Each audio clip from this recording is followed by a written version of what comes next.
बात है। और मैंने आपको विषय विज्ञान में बताया कि चाल किसे कहते हैं, है ना। तो सबसे पहले आपको ये जानना पड़ेगा कि चाल बराबर होता है दूरी बटे समय। क्या होता है? दूरी बटे समय। तो ठीक है, तो आपको जानना होगा कि चाल बराबर क्या होता है?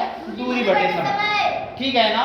मान लीजिए चाल को जी से, दूरी को स्मॉल डी से, समय को स्मॉल टी से लिखें तो v बराबर d बाई टी। यदि t बराबर 1 सेकेंड तो v बराबर d। देखो किसी भी संख्या में जब हम 1 से भाग देते हैं तो वही संख्या आती है। इसका मतलब जब d में 1 से भाग देंगे तो क्या आएगा? d आएगा, अर्थात v बराबर d। v है क्या? v है चाल, d क्या है? दूरी। ठीक है ना।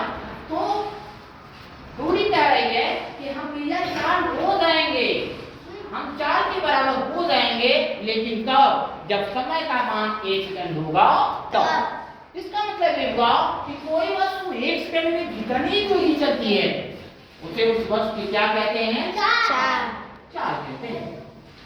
और लाडला सुन लेना कि चाल एक आदिश राशि है। ठीक है ना। तो फिर से सुन लेना कि फिर से सुनिएगा कि चाल बराबर होता है दूरी बटे समय। यानी चाल को d से, दूरी को स्मॉल टी से, समय को स्मॉल टी से लिखे तो v बराबर d बाई टी। यानी t बराबर 1 सेकंड, या t बराबर 1 सेकंड तो v बराबर d। अर्थात कोई वस्तु 1 सेकंड में जितनी दूरी चलती है उसे उस वस्तु की क्या कहते हैं? चाल कहते हैं। चाल एक आदिश राशि है।